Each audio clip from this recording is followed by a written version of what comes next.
ආයිබෝවන් අපි දැන් බලමු දැන් ඔබට පේනවා ඇති මේ නුවන් සහ මේ නම් වල පළවෙනි අකුර කැපිටල්. හැබැයි මේ කොලම් එකේ බලන්න මම ඒකම අරගෙන තියෙනවා ඔක්කොම සිම්පල්. දැන් අපි කලින් කතා කරා ඔබට පාඩමකින් මතක නම් සියලුම අකුරු කැපිටල් කරන්න. ඊළඟට අපි කතා කරා පළවෙනි අකුර විතරක් කැපිටල් කරන්න. දැන් අපි කතා කරනවා සියලුම අකුරු සිම්පල් කරන විදිය. දැන් ඔයගොල්ලන්ට පේනවා ඇති අපිට සමහර අවස්ථාවලදී අවශ්‍ය වෙන්න පුළුවන් සියලුම අකුරු සිම්පල් නැත්නම් සියලුම අකුරු කැපිටල්. ඒ වගේ අවස්ථාවකදී සියලුම අකුරු සිම්පල් කරන්න ඕන නම් අපිට මෙන්න මේ ටෙස්ට් ෆෝමියුලා එක යූස් කරන්න පුළුවන්. දැන් කරන්නේ මෙහෙමයි.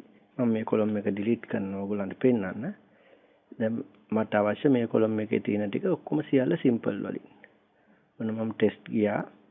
ඒකේ තියෙනවා බලන්න ලෝවර් කියලා එකක් මේ. ලෝවර් ඒක ක්ලික් කරාම අර වගේම තමයි.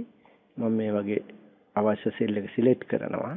සිලෙක්ට් කළ මෙහෙම ලබා දුන්න ගමන් ස්වයංක්‍රීය ෆෝමියුලා එක ඇක්ටිව් වෙලා මේ සියල්ලම සිම්පල් බවට පත් වෙනවා. පාසුයි මම ආපහු වුණ මේක රත් කරලා පෙන්නන්නම්.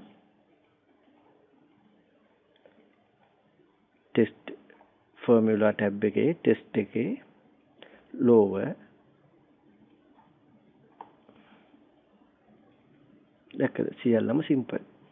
ඒ විදිහට අපිට ඕනෑම කොලම් එකක තියෙන හෝ රෝ එකක තියෙන දේවල් අපිට සිම්පල් බවට පහසුවෙන්ම පත් කරගන්න පුළුවන් මෙන්න මේ ටෙස්ට් ලෝවර් ෆෝමියුලා එක හරහා.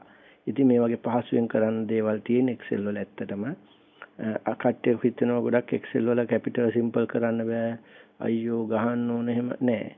ෆෝමියුලා තියෙනවා පහසුවෙන්ම කරන්න පුළුවන්. අපි තවත් ෆෝමියුලාකින් හම්බෙමු. ඔබට සුබ දවසක්.